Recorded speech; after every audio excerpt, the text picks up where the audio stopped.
Welcome everybody to the special presentation where we run through the 10 best tests that have ever been held at the Sydney Cricket Ground.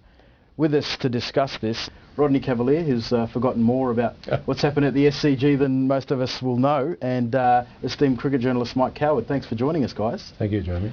So you've chosen the first test, obviously huge historical importance, 1881-82. Yep, and I think that's the reason. The first test had to be going there. It's a test of credibility of those responsible for running the ground. Remember, the ground's only built in the 1840s, plays its first games of cricket.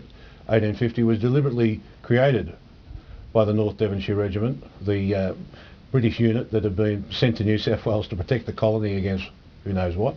And here they are, 31 years later, playing a test match. It is the test of their credibility. Let's move on to another great test, 1903-04, and Victor Trumper, remarkable innings. Yes, well, Vic scores one of the finest centuries ever seen at the SCG or anywhere. When Victor Trumper was in full cry, the regular comment is, you felt close to the gods, and this was one of those days. Mike, if we can move on to probably the most infamous series in cricket history, Bodyline. Bodyline came about, of course, to try and stop Bradman after his extraordinary tour of England in 1930 as a young man. That there had to be some decision. How could they bring him to heel? How could they stop? Yeah. So it was devised to come up. Douglas Jardine, this hard, tough character, he was in charge of this England team that was going to bring Bradman down. And at this test match at the Sydney Cricket Ground, Don is absent. Don is ill. And who steps up to the plate but Stan McCabe? And by every reckoning, Stan McCabe's innings that day, 187 on out. There might have been better innings at different times, hard to think, but none more courageous. 46-47 was a better series for Sir Donald. In 46-7, well, of course, there was the great speculation about whether Bradman would play on, and he was becoming a very senior man. And it all led up to the belief, would he go to England in 1948? And of course he got through 46-7, he played productively.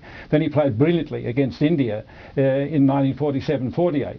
And of course he was just strong enough to go in 48, which of course was his famous last tour. Now, you must have been very hard to go for the final two, and you've chosen two tests for very different reasons. Can you just run us through the last two on the list? Well, certainly the South Africa tour was very dramatic. The visit, after isolated for a very long time, you know, the iniquitous old South Africa. Don't forget, this 93-94 was building up to the first election, the first democratic election in South Africa in 1994. So this preceded it. They've been off the international stage since 1970.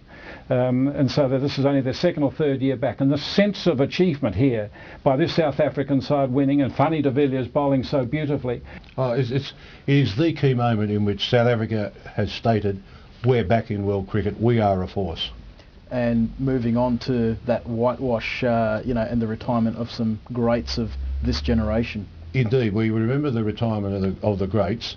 But what I remember was from the moment England reclaimed the Ashes for the first time in 16 years at the Oval in 2005, and the hoopla and carry on and the confetti going into the air and the champagne. And the knighthoods. That's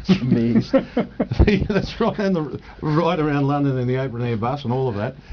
And watching Ricky Ponting and the boys stoically and properly and diplomatically seeing all that go on, I knew there was going to be a revanche of the scale of France against Germany after the Franco-Prussian War. And so it was. There was every imaginable resource of Australian cricket from that moment at the Oval until the return series here was going to be put into making things right. We shouldn't have lost in 05. People will go to their graves amazed about the decision to send England in at Edgbaston. And those 5 tests, and we shouldn't have won in Adelaide. We should have lost in Adelaide. At best we should have got a draw. Should have been a 4-0 or a 3-1 or something like that.